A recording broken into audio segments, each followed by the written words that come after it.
Okay, so last week we started some strategies on gratitude and how to change it from a reaction into a mindset, which is what we're doing.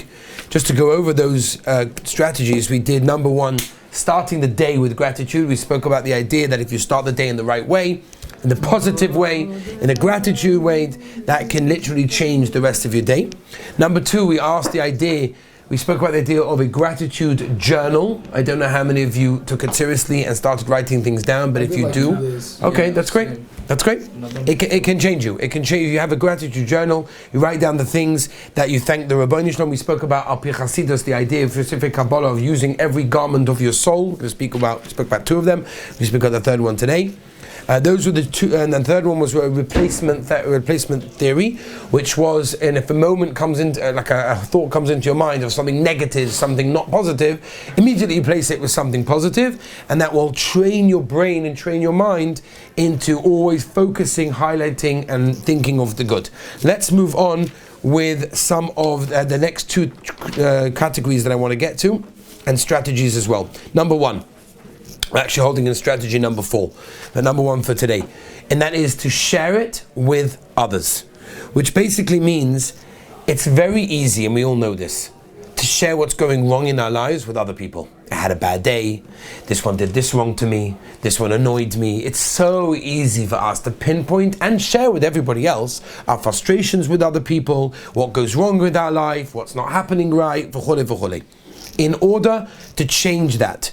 It helps a person to be able to have other people in their life to talk to about the good, about the positive. In other words, instead of sharing with other people the negative, the bad, what not good, what didn't go right, what's not going good in your day, start sharing what's good with other people. Start sharing with your friends, with your roommates, with your relatives. You know, I had a great day today. Or I had a great Seder, or I managed to learn, or I managed to do a chesed, or I managed to, whatever I did something good, share it with somebody else. Learn to share the experiences of your day, not only in the negative, which unfortunately we're so easy to do, and it's natural for us to do. You tell someone, oh gosh, I can't believe this guy did that to me. It's also easier to feel someone's pain than feel someone's happiness. That's something else. That's to feel someone's pain. I'm talking about you to share it with other people, to learn to share your good and positive experiences with others, which shifts your brain into when you talk to other people, you don't always frustrate about what's not going good, but you start actually venting on the good things. And that eventually, again, it's all here as strategies to train your brain into becoming gratitude, becoming a mindset that automatically your brain is in a good, in a positive, in everything that's wonderful. And that's what we're trying to do over here. If we manage to accomplish that, then you people will be positive, great, gratitude-filled people, and your whole lives will be different. Just imagine your marriage with, just imagine you're going to get married, and you've already shifted your brain, at least as much as possible. We're never perfect people, right? Sometimes we fall, that's fine. But at least in the majority of ways, our brain works automatically the good, the positive. It's amazing. You know what that is? You know not children you're going to bring up. If your children always see that they're in a positive atmosphere, everything is good. Yeah, there are things that go wrong sometimes. Okay, fine, we're not ignoring that. But at the end of the day, we always look for the good. We concentrate on the good. We always see the good first. Okay, so that's strategy number 4. Learn to start focusing conversation with other people on the positive, on the good. Strategy number 5, very important one, very interesting one, how this one works. And that is, learn to praise other people. Okay? Learn to praise other people appropriately. It actually trains us to see the good. In other words, when we learn to we train ourselves to praise other people for the good that they do. Obviously, apart from the wonderful things that we do for the other person by praising them, we do amazingly good for ourselves. We ultimately gain because we're training ourselves to see the good, and not only see it, to also mention it and express it. Now, instinctively, by default, most of us were created, and we mentioned this if you remember the beginning, how a baby is born. Our default is to point out negative behavior. It's so easy for us to look at another person and say, well, look at this guy, he's doing this wrong, he's bad at this, he's not good at that, he does this wrong. It's so easy for us to be able to do that. What we have to do is by praising other people, it teaches us, trains us to see the good. And by the way, to express it verbally is using the third garment of the soul that we mentioned last time, using all 3 garments. We use 2 by thought and by action. but now we're also doing verbal expression as well. It's not only about thought and action, we're expressing our good feelings, and it strengthens our feelings. Now, in order to work on this, we need to express it, and that sort of adds the fuel to the fire to make everything go better. In fact, they did a study in psychology that if a person writes an email about somebody else's good quality, even if he doesn't send the email, he doesn't press send, he just simply writes the email, by the way, I want to thank you, whatever it is, that automatically, without even sending the email, has a positive effect on the person writing the email. I actually tried it last night. I tried it with someone last night. Obviously I sent the email as well, but I tried it with someone last night, and I pointed out something really good about someone. Just said, I want to thank you because you're this, you're that, it's amazing. Right? And he obviously was very appreciative of that and was wonderful. Sometimes when you do that, it fuels the whole positivity that you have within you because you learn to express yourself. Recently, I sent an email, it wasn't that recently, but kind of recently, I sent an email to my old Rosh Yeshiva, that when I first came to Yeshiva. And I said to him, I just want to thank you because I don't think I ever appreciated when I was in yeshiva, like what you had to do and what you had to go through. Now I kind of, have some inkling to like what you did and what you went through, like, whoa, like, wow, I don't know how you managed. And when you do that, when you write it, when you say it, when you tell someone else, it's an amazing, amazing thing. You don't realize everyone needs praise. I remember hearing from, I think I was in Queens, and I met someone who drives around all like the big speakers.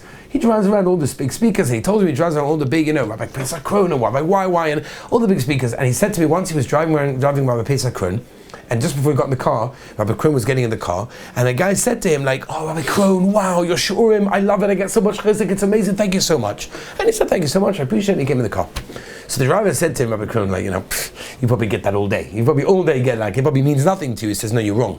Every person that says that to me, I feel good about myself. I feel good, okay, now I know I'm doing something good, I'm speaking well, I'm okay, I'm helping the world, it's wonderful. Every person, even the greatest person in the world, requires a little bit of, a push, a little bit of positivity, a little bit of feedback. It's very, very important. Now, I want to point out that this is very different to the journal we mentioned last time. Last time we mentioned the journal, we are writing things that we personally are grateful for that the Ribbono Shel Olam has given us, right? Over here what we're saying is we're saying to someone else, thank you, I realized what you did for me or what you're doing for the world, and for that I'm grateful. And for that I think you're amazing, right? And that does wonders for this midah in this way, and it fills us with gratitude, which eventually will turn ourselves to look more and more into the world and see that, right? It's like, for example, if you ever learn Chovis Halavavos Shara B'china, which you all should learn, by the way, and it suggests it's required reading for every yid to learn Shar HaBechina and Chovis Halavavos, because he talks about finding the Ribbono Shel Olam in the world. Looking in the world and finding Hashem. It fills you with so much love for Hashem. That's why he says it comes after Yichud Elokim, because then you can get real Yichud with the Ribbono Shel Olam. Somebody once came to their therapist very, very upset. My work is horrible. Oh, my work is horrible. All the people there, they're just terrible. I hate being at work. I hate going to work. I can't stand it. It's horrible. So the therapist said, hold on a second. Take a piece of paper. Could you write 10 things that are good about your work? Well, nothing. Absolutely nothing. My work is horrible. The people are horrible. But the boss, the workmate, I can't stand it. 10 things? No, nothing. I said, hold on a minute. Do you get paid for your job? Yeah. Okay, wonderful. You write that down, please. That's a good thing. How close is it to your home? Well, it's actually quite close to my home. Oh, wonderful, beautiful. So write that down.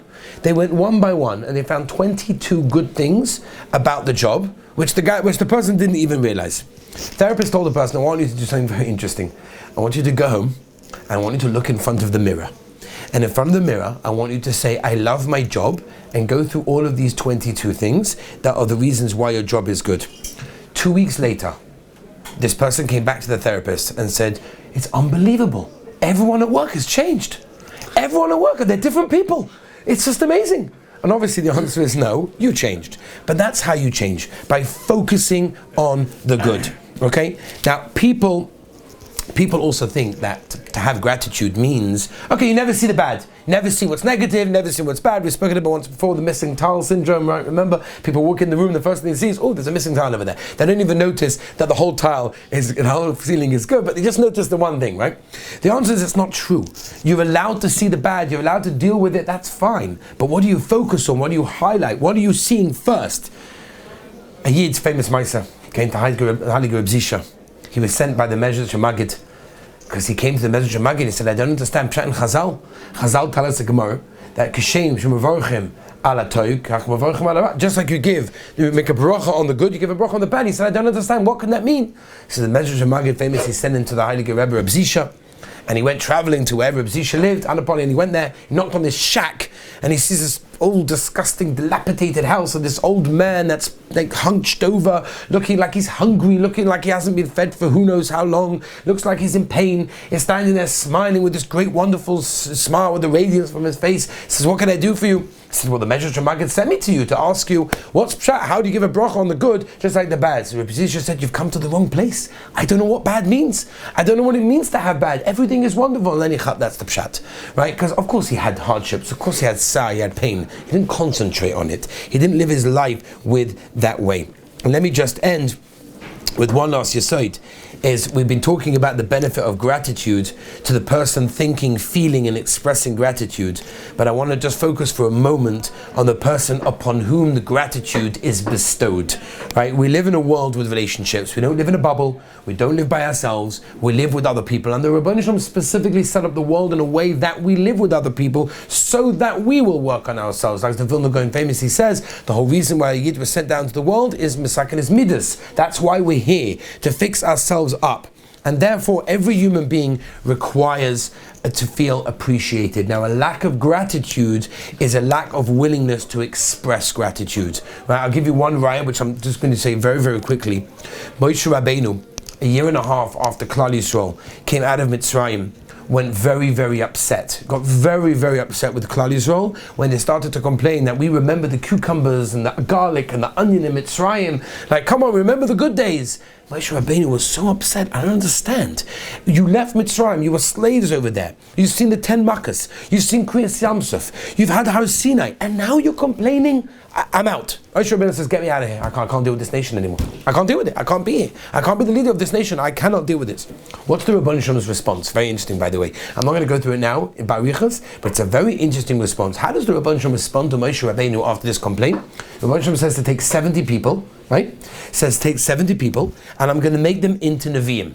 Wow. Psh. Okay, Moshe Rabbeinu says, okay, I feel good now. What does that mean? You know, ultimately, Rebbeinu Shalom was saying? He was saying, I'm taking regular, normal people, and we're going to uplift them. Because what you have done to this nation is so incredible that we can now take a regular person and turn him into a Novi. Moshe Rabbeinu needed feedback. Moshe Rabbeinu needed to show, yes, you did something good. And once the Rebbeinu Shalom showed him you did something good, and you've accomplished something with this nation, then Moshe Rabbeinu says, okay, we all have people in our lives that we need to appreciate. Whether it's going to be our wives, whether right now it's our rebbeim, our roommates, our chavrusas, our friends, our parents, whatever it may be, we have to learn to express the gratitude, because if we don't, it's a lack of our appreciation and we haven't worked on this midah. People are very quick to notice the negative, what's not good, but when we help someone and we praise them and we show them what they are good at, what they did right, it builds them up, and that is the power of gratitude. Like the Gemara tells us in Brachos, that if a person says hello and you don't answer back, you have stolen, which is very interesting. Where do you find stealing in that way? We find stealing maybe time, we find stealing money and all these things, but what we're doing is we're stealing someone's satisfaction. We're stealing someone's feedback. We have a responsibility when we live in a world with other people to be able to show them and express our feelings for what they have done. People don't like accepting it, that's true. People have to learn how to accept compliments. People have to learn how to accept praise. Sometimes accepting is also giving. That's something else. But our responsibility, and if we really want to work on this midah in a real way, what we're going to have to do is learn to praise and show our expression of our Hakaras HaTov to other people, and through that we ourselves become better and more gratitude people as well. Mitzvah Hashem, next week we'll continue.